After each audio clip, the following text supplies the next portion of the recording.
दीपक Vidisha bulletin का आगाज करेंगे। बड़ी खबर के साथ उत्तराखंड बीजेपी कमेटी की बैठक जारी है। प्रदेश अध्यक्ष महेंद्र भट्ट की अध्यक्षता में ये बैठक जारी है। सीएम धामी समेत गढ़वाल के सांसद विधायक मौजूद। चुनाव से पहले संगठन की रणनीति पर राममंथन। गढ़वाल मंडल के जिलाध्यक्ष भी इस बैठक में शामिल, जहां प्रदेश कार्यालय में बीजेपी का ये महामंथन चल रहा है। ये बड़ी खबर आपको बता रहे हैं, जहां मुख्यमंत्री धामी की भी मौजूदगी। चुनाव से पहले संगठन की रणनीति पर मंथन चल रहा है। ये बड़ी खबर, जहां गढ़वाल मंडल के जिलाध्यक्ष भी इस बैठक में शामिल हुए हैं। तो बड़ी खबर, प्रदेश कार्यालय में बीजेपी का ये महामंथन और 2027 चुनाव को लेकर भी बेहद महत्वपूर्ण बताया जा रहा है। ये बड़ी खबर आप तक साझा कर रहे हैं देहरादून से, जहां प्रदेश अध्यक्ष महेंद्र भट्ट की अध्यक्षता में ये बैठक लगातार जारी है। तो देहरादून में उत्तराखंड बीजेपी कमेटी की ये बैठक लगातार जारी है। प्रदेश अध्यक्ष महेंद्र भट्ट की अध्यक्षता में ये बैठक हो रही है और साथ ही मुख्यमंत्री धामी समेत गढ़वाल के सांसद विधायक इस बैठक में मौजूद हैं।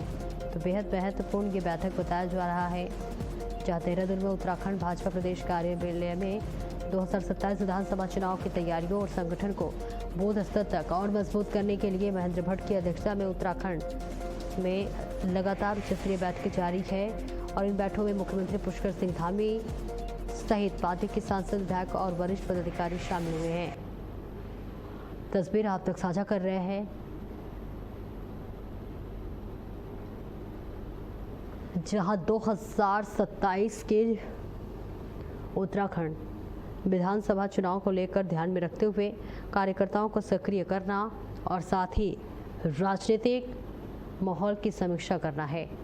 इसका मुख्य रणनीति और साथ ही लोकसभा क्षेत्र की समीक्षा करना भी है। टिहरी और गढ़वाल लोकसभा क्षेत्रों में अंतर्गत आने वाले विधानसभा क्षेत्रों की राजनीतिक स्थिति को और जीत के समीकरणों पर चर्चा की गई। और घोषणा पत्र और जनसंपर्क की बात कर ले तो जनता से मिलने वाले सुझावों के आधार पर चुनावी घोषणा पत्र का खाका तैयार किया गया है और सरकार की जनहित योजनाओं को अंतिम व्यक्ति तक पहुंचाना है। ये बड़ी खबर आप तक साझा कर रहे हैं, जहां प्रदेश अध्यक्ष महेंद्र भट्ट की अध्यक्षता में ये महत्वपूर्ण बैठक हुई है। आगामी 2027 विधानसभा चुनाव की तैयारियों को लेकर भी रणनीति बनाई गई है। देहरादून में बीजेपी का ये जो महामंथन है वो लगातार जारी है। इसके साथ ही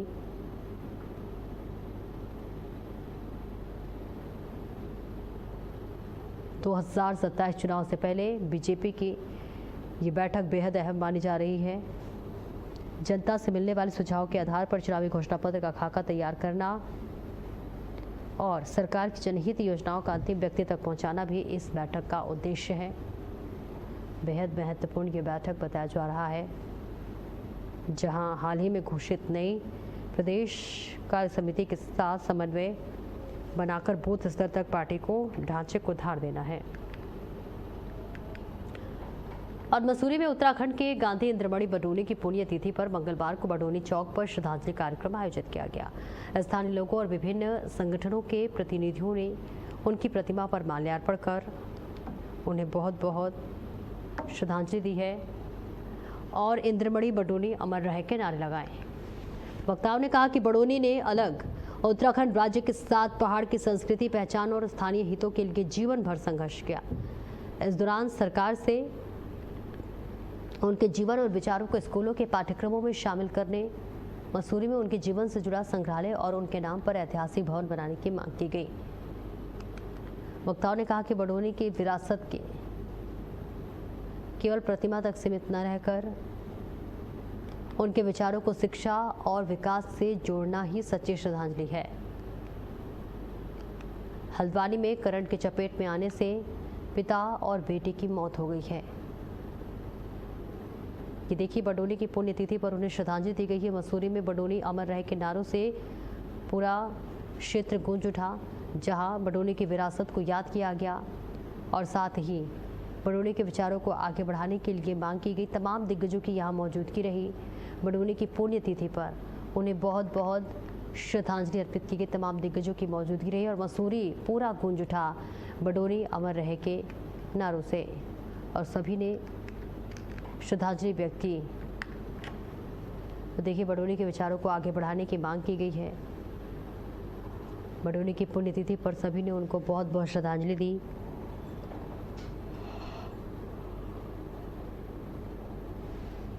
और साथ ही बडोनी के विरासत को याद किया गया।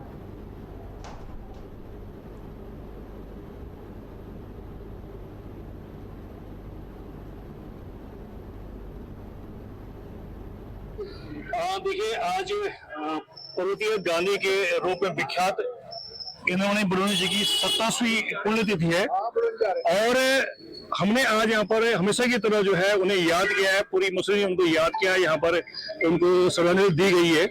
और इस अवसर पर जो है हम लोगों ने यही एक मांग की है, सरकार से मांग की है, प्रशासन से मांग की है कि बडोनी जी एक मात्र पहाड़ यानी पूरे विश्व के वो एक मार्गदर्शक हैं, एक शांति के दूत हैं और इस समाज को आगे ले जाने वाले। बडोनी जी जो हमारे पहाड़ के गांधी, उत्तराखंड राज्य की सोच की नींव जिन्होंने रखी और उत्तराखंड राज्य के प्रेरणा स्रोत जो रहे, ऐसे हमारे बडोनी जी की आज पुण्यतिथि पर हम सब ने मिलकर इंद्रमणि बडोनी विचार समिति के साथ श्रद्धांजलि दी। और हमारा मानना यह है कि उत्तराखंड को आज अगर उत्तराखंड हमें मिला है तो उसकी नींव, उसकी सोच जो थी वो हमारे बडोनी जी ने रखी थी, हमारे पहाड़ी। और वही हल्द्वानी में करंट की चपेट में आने से पिता और बेटे की मौत हो गई है। आशंका जताई जा रही है कि घर से सटे विद्युत पोल से करंट उतरने की वजह से दोनों हादसे का शिकार हो गए। गंभीर हालत में उन्हें सुशीला तिवारी अस्पताल लाया गया, जहां डॉक्टरों ने उन्हें मृत घोषित कर दिया। स्थानीय लोगों ने आरोप लगाया कि विद्युत पोल की करंट की समस्या को लेकर पहले भी कई बार शिकायतें की जा चुकी थी, लेकिन कोई स्थायी समाधान नहीं हुआ। हादसे के बाद परिजनों और स्थानीय लोगों ने विद्युत विभाग के खिलाफ आक्रोश है। हालांकि हादसे के वास्तविक कारणों की जांच अभी की जा रही है और जांच के बाद ये स्पष्ट होगा। फिलहाल ये तस्वीर आप तक साझा कर रहे हैं, जहां हादसे के बाद बिजली विभाग के खिलाफ यहां लोगों को आक्रोश होता हुआ नजर आ रहा है। गुस्सा जाहिर करते हुए लोग नजर आ रहे हैं। बिजली विभाग पर लापरवाही के ये बड़े आरोप लगते हुए नजर आ रहे हैं। हालांकि कहा जा रहा है कि इससे पहले भी कई बार शिकायतें की जा चुकी हैं, लेकिन सुनवाई नहीं हुई है। और कि सीधी आपको बता रहे हैं, जहां करंट की चपेट में आने से पिता और बेटी की मृत्यु हो गई है और इसके साथ ही शिकायत करने के बावजूद भी यहाँ की जो व्यवस्था है, जो हालात हैं, वो नहीं सुधरे हैं। करंट की चपेट में आने से पिता और बेटे की दुखद मृत्यु हो गई है और पुलिस इस पूरे मामले की जांच पड़ताल कर रही है।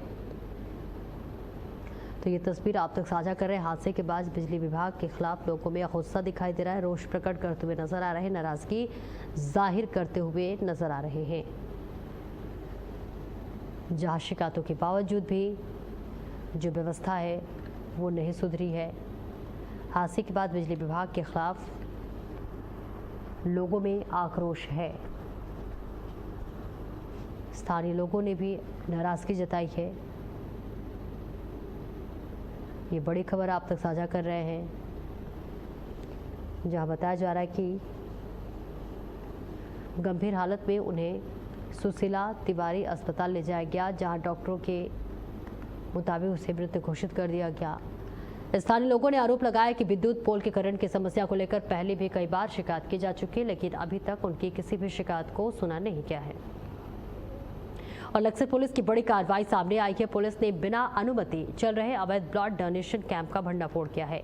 मामले में पुलिस ने 5 आरोपियों को गिरफ्तार किया है। पुलिस के मुताबिक आरोपी गांव देहात में कैंप लगाकर लोगों से रक्त एकत्रित करते थे और उसे दूसरे राज्यों में ऊंचे दामों पर बेचते थे। चेकिंग के दौरान 2 वाहनों से 27 यूनिट रक्त ब्लड कलेक्शन उपकरण और डोनर चेयर बरामद की गई है। मामले में मुकदमा दर्ज कर आरोपियों से पूछताछ की जा रही है। तो देखिए, आरोपियों से लगातार पूछताछ की जा रही है और इसके साथ ही अवैध ब्लड डोनेशन कैंप का यहां बड़ा पर्दाफाश हुआ है।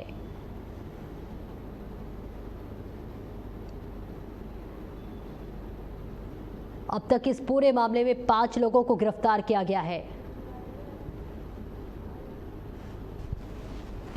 16 तारीख को ये लक्सर थाने में सूचना प्राप्त हुई थी कि कुछ व्यक्ति हैं जो कि ब्लड डोनेशन कैंप लगा रहे हैं जगह जगह, और यहाँ से ब्लड लेके अन्य राज्यों में, अन्य जनपदों में ऊंचे दाम पर उसको बेच रहे हैं। और इसमें जब ये 5 लोगों को पकड़ा गया जो ये कर रहे थे, तो 27 यूनिट इनसे इन्होंने ब्लड भी लिया था, जो ये कैंप लगा चुके थे। इनफैक्ट ये तीसरा कैंप है इनका, और इसमें एक संभल का है, एक मुरादाबाद का, एक बिजनौर का है, 2 हरिद्वार का है।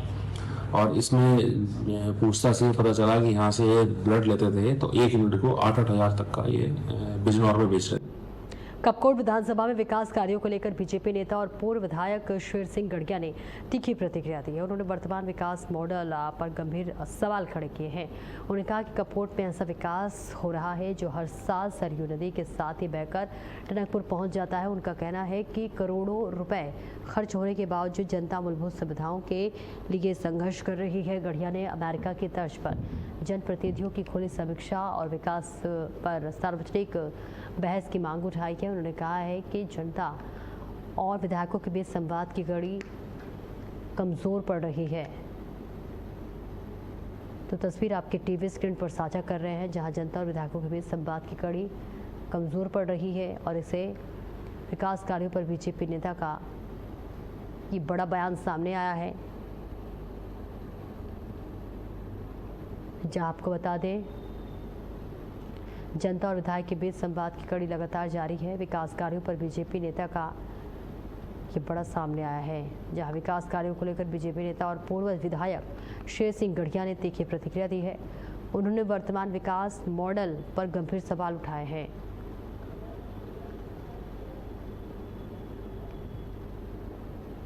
समझ में नहीं आता है, जब कपकोट के परिप्रेक्ष्य में हम लोग बात करते हैं तो विकास की कौन सी परिभाषा को हम करें। एक विकास तो ऐसा है कि बोरों के हिसाब से यहाँ पैसा आता है, लेकिन वो सरयू नदी हमारी इतनी बड़ी आती है, चातुर्मास में बह के फिर टनकपुर चले जाता है। इस तरह का विकास क्या कपकोट के लोग स्वीकार करेंगे? ये कभी असंभव है। और दूसरी बात यह है कि हम लोग जब आज हम लोग दुनिया में कहाँ मतलब डेवलपमेंट की गाथा पूरी दुनिया के अंदर हो गई, कपकोट विधानसभा के अंदर आप लोगों की जानकारी में होना चाहिए, इस प्रदेश का सबसे बड़ा व्यक्ति और इस देश का सबसे बड़ा व्यक्ति, यहाँ के जो पूर्व मुख्यमंत्री हैं, देवभूमि में अभी बारिश की वजह से खतरा मंडरा रहा है। देहरादून में लगातार बारिश हो रही है, जिसके कारण नदी नाले और गदेरे उफान पर है। टपकेश्वर मंदिर के समीप बहने वाले तमसा नदी का भी जलस्तर बढ़ रहा है।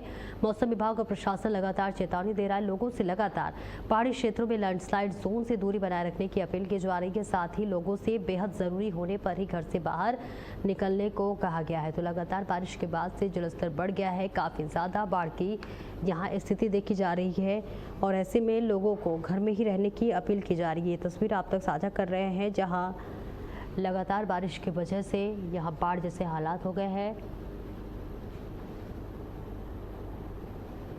नदियाँ उफान पर है और तेज बारिश के बाद से यहाँ खतरा मंडराता हुआ नजर आ रहा है। इस वक्त तमसा नदी भी उफान पर है। प्रशासन ने लोगों से अपील की है कि लैंडस्लाइड जोन से दूर रहे।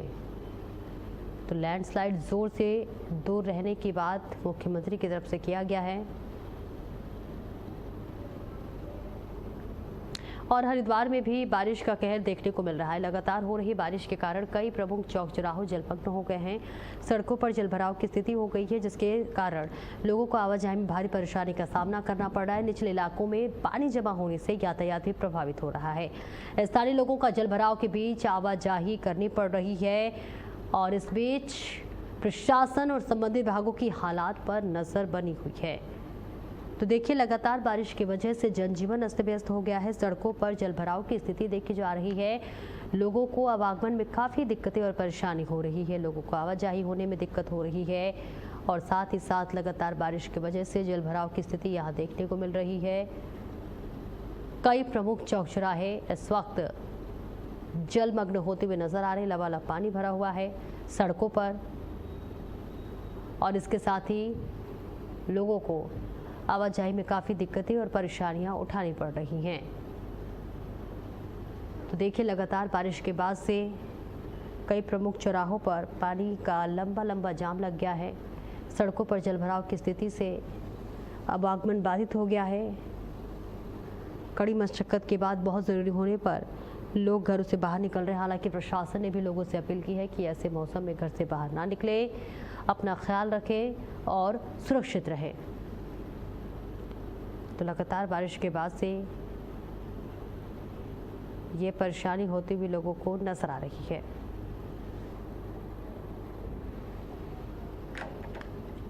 लगातार बारिश के चलते दुर्गा मंदिर के पास मालवा आने से यातायात प्रभावित हो गया था। पुलिस और संबंधित विभागों ने तुरंत कार्रवाई कर यातायात को दोबारा संचालित कर दिया है। मार्ग पर आवागमन सामान्य रूप से जारी है। हालांकि पुलिस और प्रशासन ने लोगों से सावधान रहने की अपील की है। तो लगातार बारिश की वजह से जलभराव की स्थिति इस वक्त हो गई है और इसके साथ ही लोगों से सावधान रहने की अपील की गई है।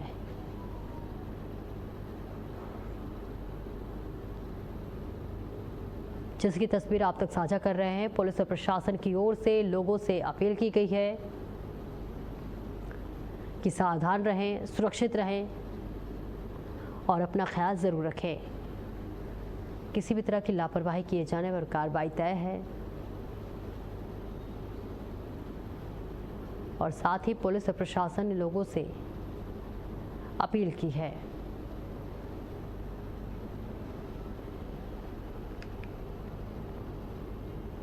हरिद्वार पहुंचे सरधना के पूर्व भाजपा विधायक संगीत सोम सिद्धपीठ दक्षिण काली मंदिर पहुंचे। आपको बता दें कि सावन माह में स्वामी कैलाशानंद महाराज के सानिध्य में चल रहे विशेष अनुष्ठान में उनका हिस्सा लिया और विधि विधान से पूजा अर्चना कर आशीर्वाद लिया। आपको बता दें कि इस दौरान मंदिर परिसर में बड़ी संख्या में श्रद्धालु और भक्त मौजूद रहे। पूजा के बाद संगीत सोम ने कहा कि दक्षिण काली मंदिर में पहुंचकर साक्षात महादेव के दर्शन और उनकी कृपा का अनुभव होता है। उन्होंने ये भी होने वाली यहाँ पर विशेष साधना और अनुष्ठान को अद्भुत बताया। संगीत सोम ने कहा कि इस पवित्र धाम पर महादेव की कृपा बनी रहे और साथ ही यहाँ आने वाले श्रद्धालुओं को आध्यात्मिक शक्ति और आशीर्वाद मिलता है। ये बड़ी खबर आप तक साझा कर रहे हैं, जहाँ मंदिर में पूजा के दौरान भक्ति में माहौल देखने को मिला। तो संगीत सोम ने यहाँ आरती कार्यक्रम में भाग लिया, पूजा स्थल पर बैठे और साथ ही ये तस्वीर आपके टीवी स्क्रीन पर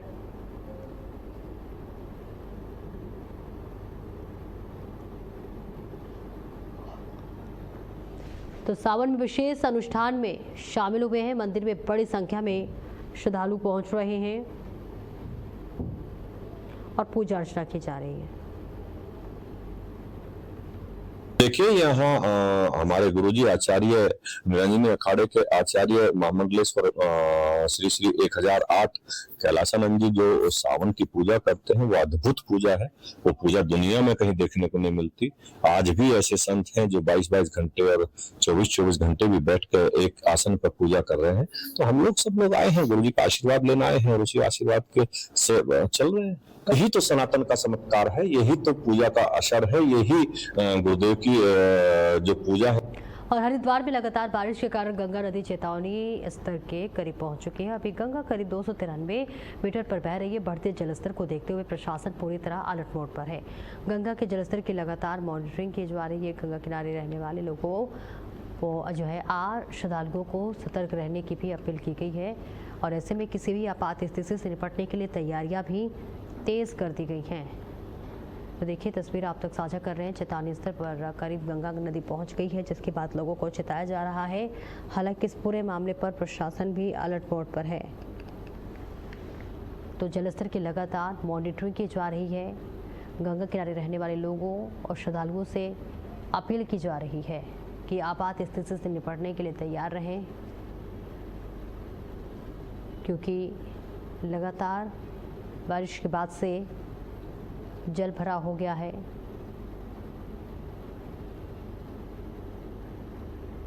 और देखिए लगातार जलस्तर की मॉनिटरिंग जारी है और गंगा किनारे रहने वाले लोगों और श्रद्धालुओं से विशेष अपील की गई है। लगातार बारिश की वजह से जल भराव हो गया है। अब आगमन में भी काफी दिक्कतें और परेशानियां हो रही है। हालांकि प्रशासन अलर्ट मोड पर है।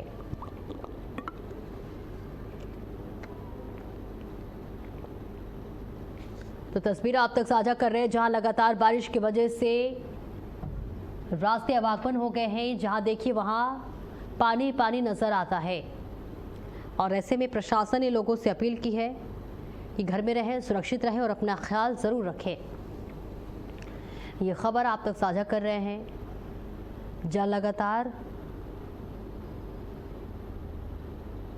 बारिश की वजह से आवागमन भी यहां बाधित होता हुआ नजर आ रहा है।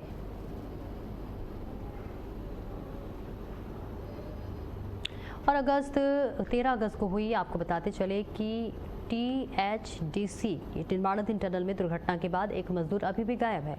मजदूर की तलाश और बचाव का अभियान लगातार चल रहा है, जारी है और रेस्क्यू अभियान के दौरान एक और मजदूर को टनल से बाहर निकाल दिया गया है, जिसके तत्काल जिला चिकित्सालय भेजा गया है। लापता एक मजदूर की तलाश जारी है। रेस्क्यू कार्य में तेजी लाने हुए टनल के भीतर जमा स्टॉल के लगातार हटाया जा रहा है और इसके साथ ही टनल में मौजूद पानी की निकासी का कार्य भी तेजी से किया जा रहा है। जिला प्रशासन, पुलिस, SDRF, NDRF और संबंधित विभागों की टीमें आपसी समन्वय के साथ राहत बचाव कार्य में जुटी हुई हैं। तो THDC हादसे में एक मजदूर अभी भी लापता बताया जा रहा है, जिसकी तलाश की जा रही है। मजदूर के तलाश लगातार की जा रही है। टनल में मौजूद पानी का निकासी का जो कार्य है वो भी तेज़ी के साथ किया जा रहा है और ये तस्वीर भी आप तक साझा कर रहे हैं।